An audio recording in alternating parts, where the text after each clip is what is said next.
Hey friends, welcome back to Chocolate and Spice to Brown Women Talk. I'm Nithi, and today's episode is a little different. I'll walk you through the mental gymnastic I've been doing deciding where my 6 year old should go to school.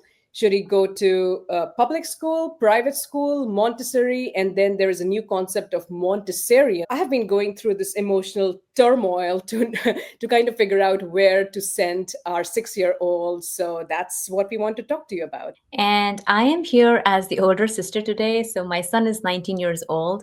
And all I want to say to Nidhi is she may be overthinking this, but I'm there to support her however I can. So she's been making all these spreadsheets with tabs and color coding the whole shebang. And I'm like, I'm just, I don't know, befuddled. So let's see how our discussion goes today.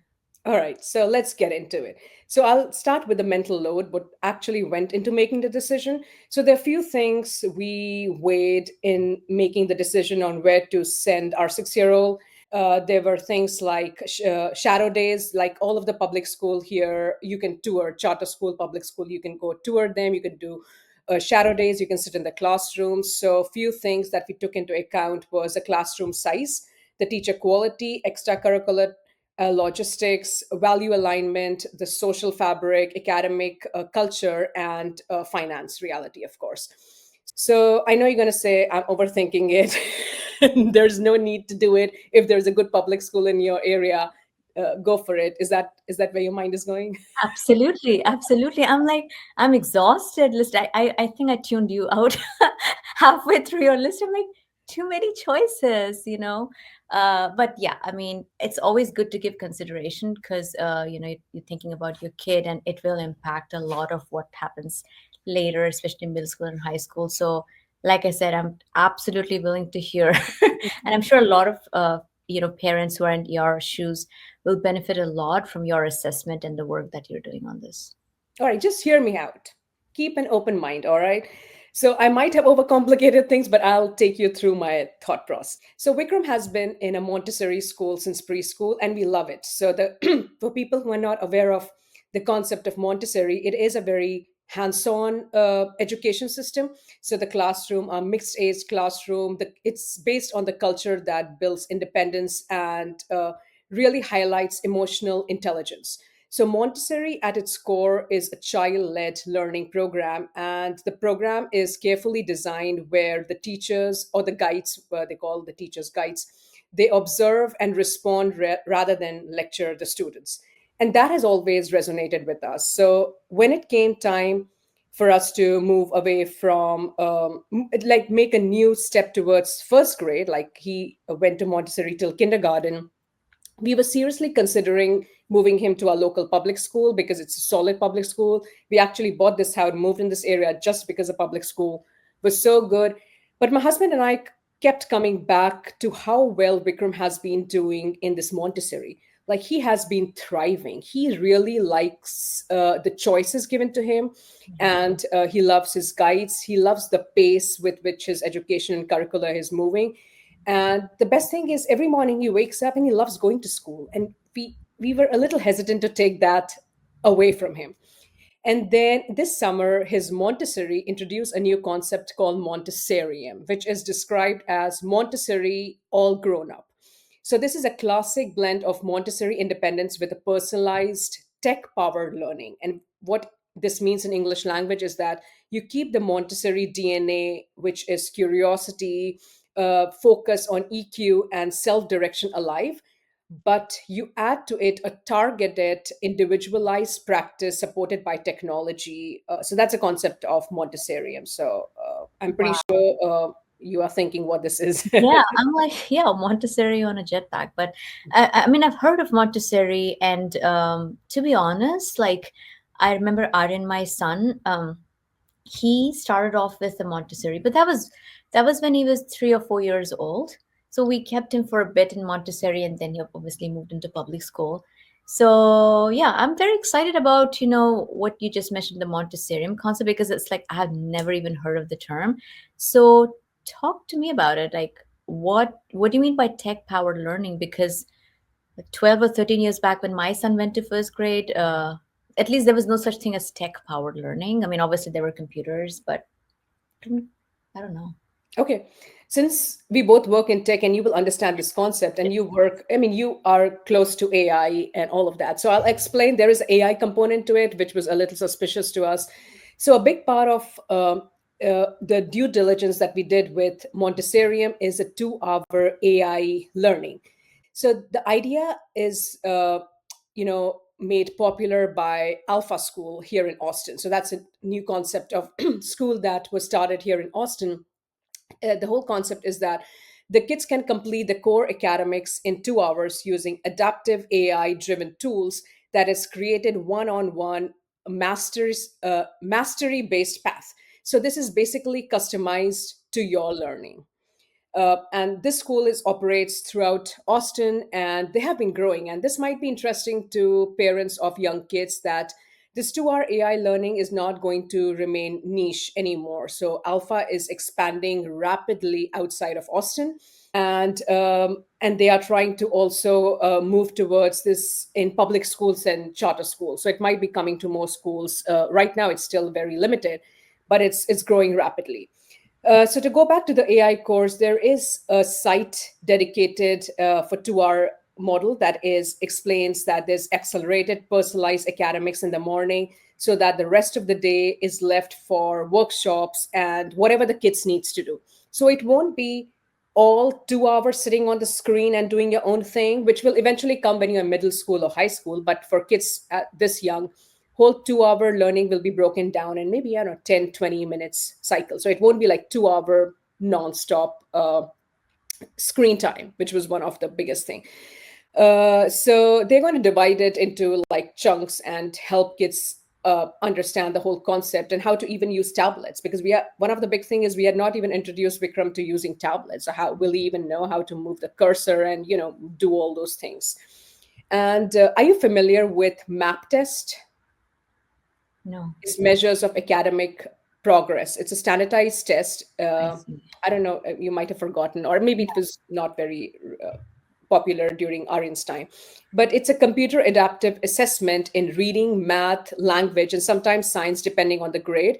And that adjusts the difficulty of each question in real time based on how the kid answers. So if they get one right, the next question is going to be harder. But if they miss one, the next one is going to be easier. So basically, it hones on exactly what the kid knows and what they're ready for next. So this gives teachers a very good baseline on where to start. And then this information is fed into the AI course because it's a personalized test. So every kid is going to start at a different level, and then they will do their worksheets. They will learn a lot of things with that AI program. So it's not like the AI is going to teach them. The core hands-on teaching in Montessori will still be the guides or the teacher. So they'll use the beats or whatever concept they use to teach addition, multiplication, and all of that. But a lot of coursework will be done online. So they'll all of those papers that we used to get from school, all of that will go away now. Whatever he does in school, we will have our own login. We will be able to see what he's working on, and so on. So you ask me all the questions. You look worried.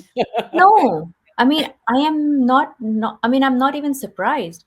Everything you said was what Aryan did as well. And I'm talking, he's 19, so whatever, 12, 13 years back. So I will ask you more detailed questions. Perhaps that will help me because the map test. Now I remember it was not called a map test, but every year he used to have this like the whole I guess like the area schools, all the schools used to have this. So that was definitely happening annually. And also the adaptive part, I'm not entirely certain, but I know these adaptive tests are nothing new. They are like in SATs and all, they happen anyway. And then the idea of courses online and it being done on computer and then it being graded and parents having access to an online learning center that they can see, that was also actually true. So there was an online center where you could parents could log in, they had their own login and they could see some of the progress if they wanted to. So actually it all of that was already there. I think that what you are saying, which perhaps is different, is that AI will create the code. Like I'm trying to understand what is different here. Computers had already been introduced in classrooms all the way back a decade or more back from what I remember. And so it's not like Aryan used to be on computer all the time. Actually, I do not remember his primary school days, but in the middle school, Yeah, definitely this computer is was in. yeah. Maybe you are thinking about more of his middle or high school days, where in public school uh, technology Definitely computers were there. Yes. computers may. This Yeah. they're starting from a very small age, and the thing Awesome. is, I think the courses that they did 10 years back were not AI driven. They were like same course, same thing, all the students will do. Or it was, I don't even know if it were the courses or just some test. But in this case, the whole thing is about a personalized curriculum where you do 2 plus 2 is 5, and then the AI will tell, oh, are you sure? Because think about what 2 plus 1 is 3. Then you add one more to it, it's 4. It's like, and then they'll be like very interactive. We did the shadow day, so we saw how it interacts. So it's based on your mental capacity and your logical thinking. So that's how they have trained the model. They have done a lot of research in the last 5 years. How do 6 years old, 7 years olds behave? And then they took all the data and they kind of, uh, personalized it and made it so that they can learn faster. It's Yeah, yeah, like, yeah. yeah. This is all good thing. I mean, you and I are both techies, so obviously, how can we not be surprised and amazed at this? This is great. I was just like answering your question on how different is it. Like some of the areas were not at all different, but this part is different, which is the courses are absolutely customized to the user. So in this case, the student, and this and not even 6 years. It's not even age cohort. It's personal to how one 6 year old behaves versus the other six, which is great because I think in public classrooms or even I guess private classrooms, one-on-one teaching is rather impossible, and Mhm. so this is like almost a personal tutor to an extent, right? Yeah, exactly. Because That's how they market it. It's a personal tutor, and if you keep doing it, and AI understands you are getting better, then there are examples where you skip grades because and I don't care about skipping grades, but the whole concept is like because it's personalized and it's learning what you're doing and it's giving you harder and harder things. So it's like you don't have to wait till the next session to learn all of this if you can learn all of it now. So that's the whole concept. yeah. But yeah, so AI component is a little, it's new. And do you want your kids to be involved in AI? That was a suspicious part for it. No, I mean, AI in itself has is nothing scary. It's how AI is leveraged. In this case, AI is leveraged to actually help kids grow based on their ability to grow.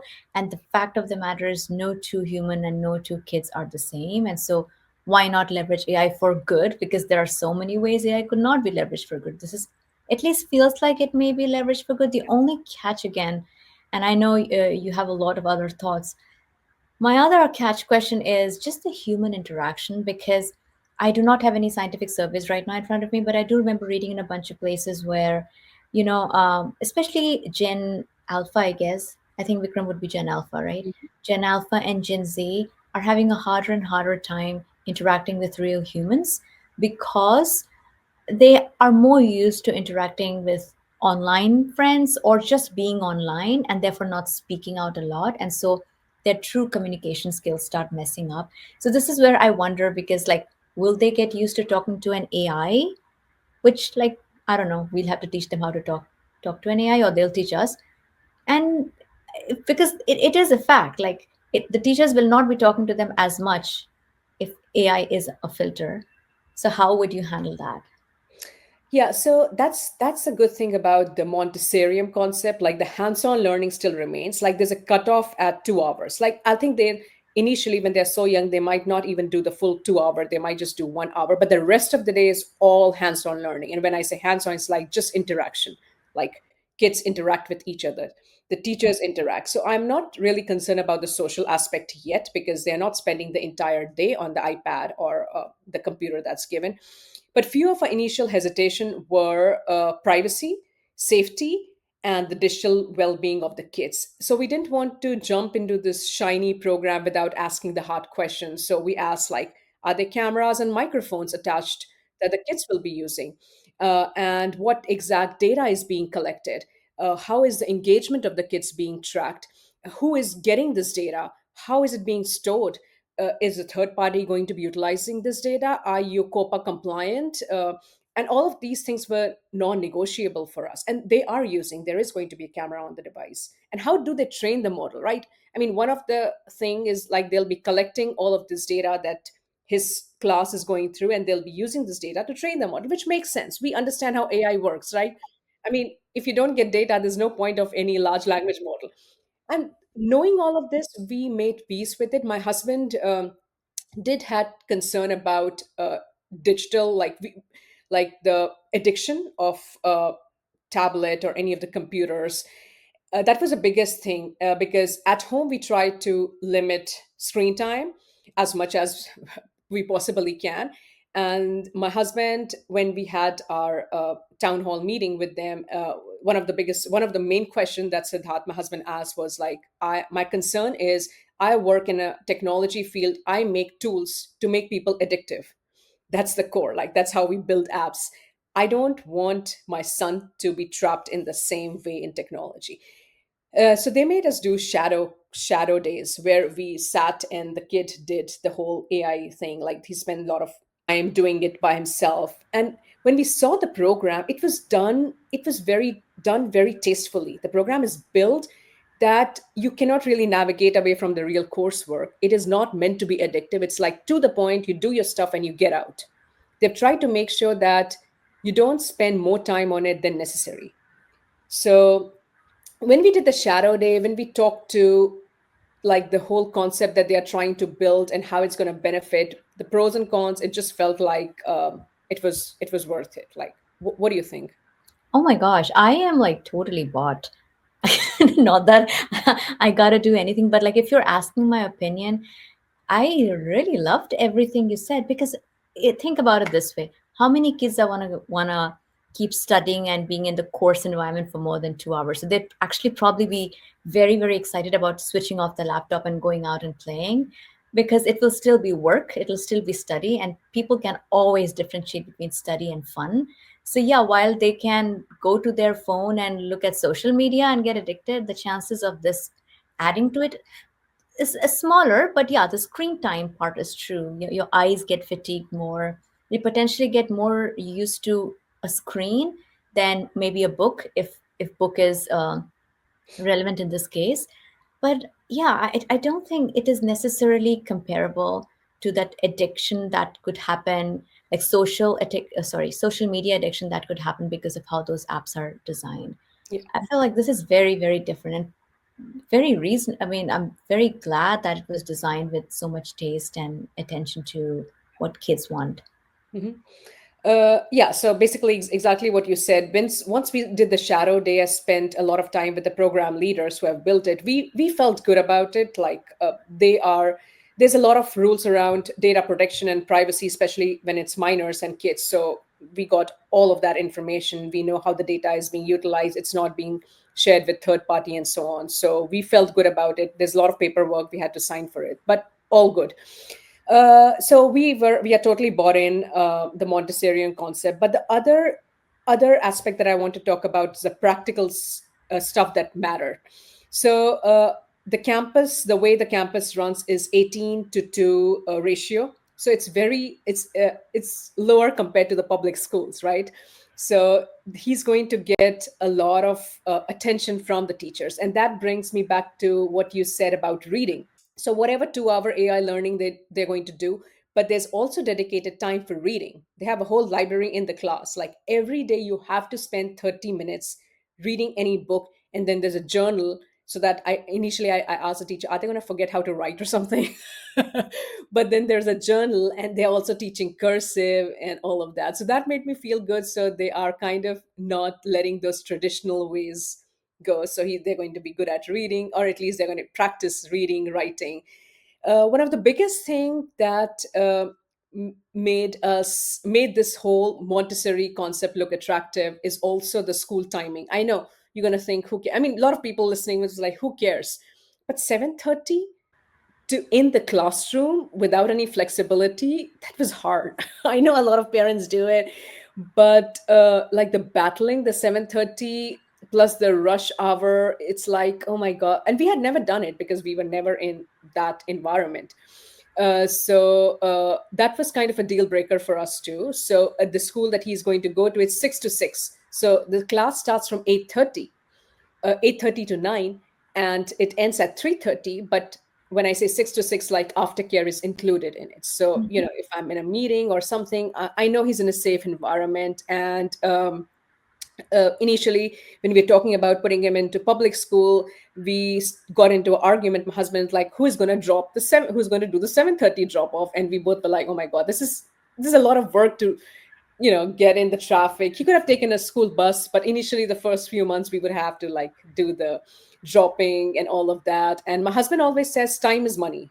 Is like, if you can protect your sanity, if you can do more with your time, then money spent is well spent. So that is a family ideology. So, and the reason I wanted to bring that is because I'm going to talk about money now, because of course all of this is not free. Like, money is a big piece of it. Public school is free. Montessorium with the added alpha program, or the AI driven program, is certainly not free. It's the tuition is a real number. So we did the math, and it made sense for us. Like, as I said, my husband always says time is money, and if you can keep yourself organized, if you can protect your mental and physical health, it's all worth it. So also, plus the aftercare being included, it just made sense for us that when we compare the full picture of the time, the care, the quality, the convenience against the tuition, it we could make it work. So we were able to make space for us in our financials without overstretching. So that was an important aspect of it, and the balance was the key. So it's not about spending just to spend, but about choosing what makes sense for our family. So that was a big thing. And one other thing that I wanted to talk to you about, the social aspect, and maybe you can give me some advice on it. So what I'm struggling with, I'm still wrestling with it, because he did join this Montessori. He's going into a private school, and the classroom is gorgeous. Dee, when you come here, I'll take you to his classroom. You will be so pleased, because you are such a design person and you love beauty. It looks like a boutique shop. It's so beautiful. And they're well behaved kids, and the guides are calm, and they are like, oh, bring out your feelings, and like getting your EQ high and all of that. And sometimes I keep thinking, it's like, what is this luxury? It's like, it's wonderful in so many ways, but that's when the doubt creeps in. And when I say that, what I mean is like, uh, it's a very cushiony environment. Will he be street smart is the first thing that comes to my mind. And in a big public school, you are forced into a lot of different environment. You are forced to be independent. You have to navigate crowd, the cafeterias, the playground, deal with people taking your lunch and different personalities. You have to figure things out. That's a form of resilience that he's not building in the school. There's a lot of structure here. It's supported. It's beautiful, but he's not getting the messy exposure here. You know. So I mean, I'm thinking we can dial up the real world experience for him for by traveling more, maybe having outside school sports, like putting him in sports and helping him volunteer and so on. But that is something I have been struggling with, and I reserve the right to change my decision of sending him to private school. Maybe let's see how this year goes. But yeah, this is one of the cons, which I don't know how to deal with. So Yeah, yeah. And how long did you say the school lasts? Like the whole primary? yeah, this is the whole primary. So second, third, fourth, fifth, sixth grade. Yeah. All the way from first to sixth grade? Mhm. Okay. Yeah, Yeah, this is. we're not committed to all elementary. Yeah, That's yeah, a yeah, yeah, yeah. I mean, I was just trying to think like this is such a good. I didn't realize there was this part to this school. Like tech, all good. Montessori typically is all good, but I think what you stated was true, which is like at some point he'll go to public school or a larger school, right? Middle school, high school, he will have to, hmm most likely he will have to. And so how aware and resilient did you want him to be? And having not seen the school, I'm just taking your word for it, of that being more utopian and more fanciful, or then because public schools are a great place to, I wouldn't call it toughening up kids. It's just like kids become aware of what can come, and then they become more conscious of how to serve themselves without others help as much, right? So there are unfortunate parts of that, right? There will be bullying, there will be activities that you don't want your kids to see, but if they see, then they grow up accordingly and more resilient. And if the school really shelters everything out of that, then how would Vikram learn about it? And no amount of taking him to travel or taking him out would, it's not comparable, because you will always be the shield and guide. It's Yeah. not like he's interacting by himself. Potentially, if you put him in some sports clubs, and he plays sports, he will get that competitiveness and sort of interaction with other kids, which automatically will lead to some issues, and therefore he will know what issues are and how to solve those for himself. So those are the things which I also thought about with AI, because with a real human to human learning, it's like, oh, 2 plus 2 is not 5, and some teachers might get upset with him, or tell him very nicely, and so different teachers would have behaved differently with him for different topics, and he would have responded accordingly, and therefore learned what it is to respond based on nature, human nature, I mean. AI will always be very measured and very smart. Like, AI will always do just the right thing. Like, you and I use Yeah. Gemini, Chat GPT, what's the other one, I forget the name, but we use that a lot. So I can go on and on. Like, I hard decision, man. I was wrong to say well, you're over. Yeah, yeah. Yeah, AI, yeah, obviously AI, that aspect of it. Yeah, there's still a teaching portion where the teachers will still teach them and they'll still do thing with Right, pen right, and right. paper. Yes. But I'm less concerned about the AI thing. I don't know, maybe it'll grow, maybe I'll understand more.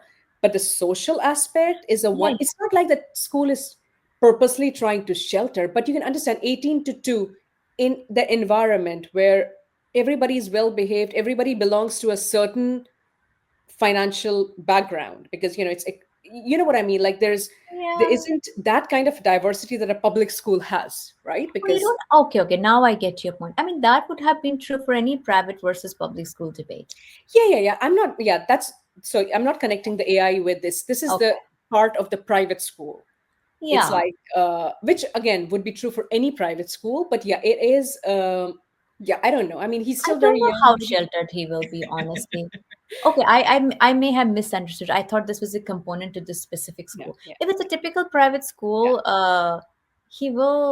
humans will be humans, and there Yeah, will. that's humans will. You're right, and that's we brought this point in the town hall or whatever the meeting that they had, and one of the parents, they asked about they will be so sheltered, and the teacher said, you know to you from outside they look like well behaved, but when parents go away in the class, still the same thing happens.